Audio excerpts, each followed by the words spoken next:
Bismillahirrahmanirrahim.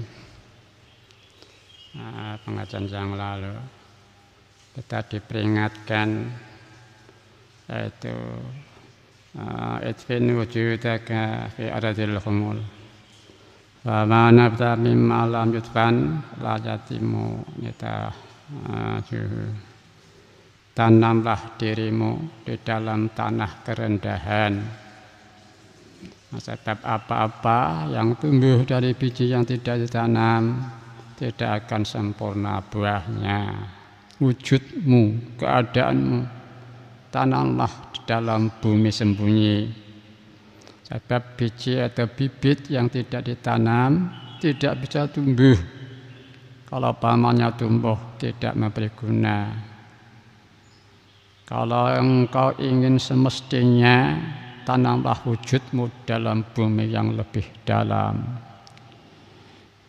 Ini maksudnya jangan dibiarkan keadaan dirimu itu mudah dilihat orang lain, misalnya soal keistimewaan atau kebaikan. Orang yang punya keistimewaan umumnya mudah ditandai oleh orang lain. Jadi kalau memperlihatkan keistimewaannya, kalau memperlihatkan keistimewaannya berarti dia ingin dihormat, dihargai orang lain. Tapi juga kita tidak boleh lalu ingin supaya dihina orang lain. Sudah biar dihina, dimaki orang lain, aku mau menyeleweng saja. Itu tidak boleh. Memperlihatkan keistimewaan bagi orang yang memang sungguh-sungguh punya keistimewaan itu terkecam. Lebih-lebih orang yang tidak punya keistimewaan, berlagak punya keistimewaan supaya dihormat, itu lebih terkecam lagi. Pokoknya siapa yang punya keistimewaan jangan sampai dipamerkan, harus disembunyikan. Kalau dipamerkan ibarat tanaman, biji-bijian yang tidak ditanam tadi tidak membuahkan manfaat atau kegunaan sama sekali. Kalau dipamerkan namanya menjadi riya, tidak ikhlas.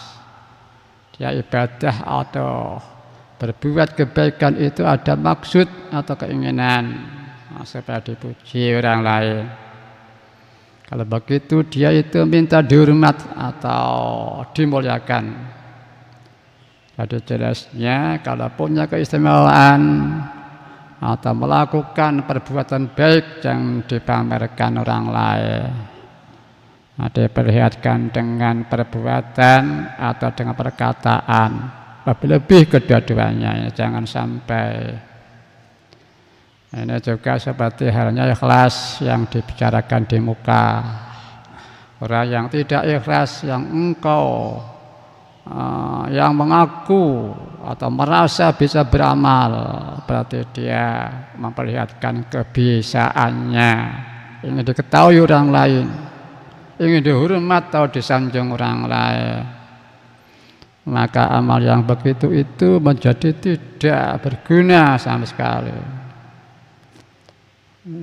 Orang begitu terkecam sebab pertama dia mengaku-ngaku banyak bisa mengaku-ngaku haknya Tuhan. Kedua dia berarti menipu kepada dirinya sendiri.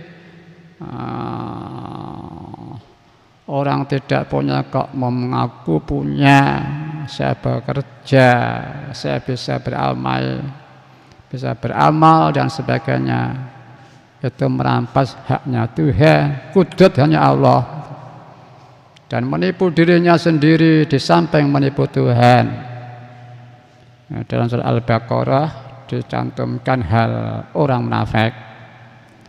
Munafik artinya luar dalam tidak sama. Luar putih dalamnya merah, ini munafik. Atau luar merah dalamnya putih, itu juga munafik. Pokoknya luar dalam tidak sama, itu munafik. Itu istilah pengertian bahasa. Tapi dalam agama munafik itu ada dua. Munafik yang berat yaitu keluar dari Islam. Lahirnya pura-pura iman dan yakin, tapi sungguhnya dalamnya tidak iman. Ini munafik berat, keluar dari Islam. Munafik yang agak ringan yaitu orang yang berbuat atau beramal seperti yo-yo, sungguh-sungguh, tapi ternyata dalamnya kosong, tidak ada apa-apanya. Ini munafik. Munafik yang ringan tadi. Luarnya sembahyang atau mujahadah atau Al-Quran, tapi dalamnya tidak begitu. Ini munafik. Jadi pengertian agama yang dimaksud munafik itu ada dua. Ada munafik berat, yaitu keluar dari tauhid, keluar dari agama. Dan ada munafik ringan seperti tadi, keluar dalam tidak sama. Yang dimaksud dalam Quran munafik berat. Ada sejarahnya pada zaman Kanjeng Nabi Sallallahu Alaihi Wasallam. Banyak orang-orang yang lahirnya muslim tapi sungguhnya dia tidak Islam, tidak iman. Itu munafik yang dimaksud dalam Quran. Antara lain dalam surah Al-Baqarah. Bismillahirrahmanirrahim. Yud'una Allah walladzina amanu wa ma yakhda'una illa anfusahum wa ma yash'urun. Mereka orang munafik hendak menipu Allah dan orang-orang yang beriman, padahal mereka menipu dirinya sendiri, tapi mereka tidak merasa. Yang paling banyak dalam masyarakat umat manusia adalah munafik yang kedua tadi. Munafik amal, luarnya beramal ibadah, tapi dalamnya tadi yaitu tidak ikhlas. Malah barangkali tidak ada yang murni tidak munafik amal 1001 atau 1.000.001, malah mungkin 91. Ini cara teori memang ya, kalau solusi dalam wakidiyah orang di saat tidak musyahadah pada Allah, amal kebaikan tidak musyahadah pada Allah, disitulah kelihatan dirinya berkembang, kepentingannya berkembang, lilnya pun berkembang. Saya teringat Rabi'ah Al-Adawiyah, seorang aulia wanita. Beliau munajat di antara, ya Allah, aku menyembah ibadah padamu bukan menginginkan surgamu, dan bukan takut nerakamu. Lah ini mungkin tadi itu untuk memurnikan ibadah sulit ya. Maka secara global, dasar konstruksi bangunan global agama Allah ini bersatu. Bila Dewakidiyah dibudayakan, ini Dewakidiyah dibudayakan tentang pokoknya akhlak, yaitu di sana ada Bismillahirrahmanirrahim. Ma'asabaka min hasanatin faminallah wa ma'asabaka min sayyi'atin famin nafsik. Sesuatu yang menimpa diri berupa kebaikan sandarkan itu dari Allah. Satu yang menimpa diri berupa keburukan famin nafsik. Inilah suatu akhlak penghambaan kepada Tuhannya.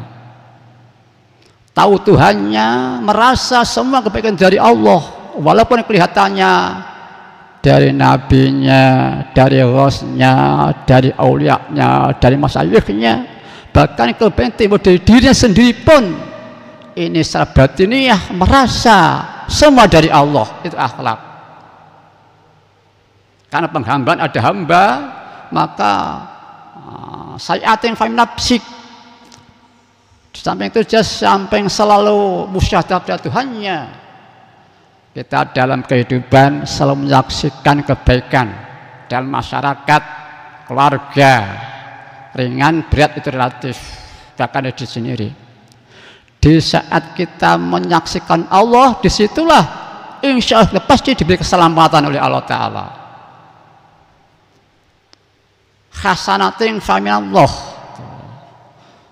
sayiatin famin nafsik, dan kita bisa keluar kok tidak menyaksikan keburukan kita, maka tahu perbuatan orang maksiat, orang pasti dia terjerongos di dalam lingkaran nafsunya. Jadi dia dan kehidupan kok tidak musyahadah pada dirinya, tobat kepada Allah, bertemu pada Allah, tahu maksiat, justru disitulah dihancur, lebih parah daripada yang maksiat itu. Kalau yang maksiat itu memberikan maksiat lahiriah, dia ketularan sakit itu berupa penyakit batiniyah, merasa baik, merasa itu. Kamu maksiat, mat buruk, berarti kamu buruk. Aku tidak maksiat, berarti aku tidak buruk. Istilah lain, berarti aku lebih baik daripada kamu. Maka dalam dunia tasawuf, banyak orang-orang ahli tasawuf, dia tidak berani keluar dari rumahnya, di masjid, ya, di gua, di rumah, di kamar, takut setelah dia keluar merasa jauh berbeda hatinya. Itu tadi kan tidak ada akhlak ini. Maka akhlak yang menentukan, ada revolusi akhlak tidak mungkin terjadi tanpa dasar kunci akhlak bangunan, yaitu hasanatin faminallah, saya nafsi.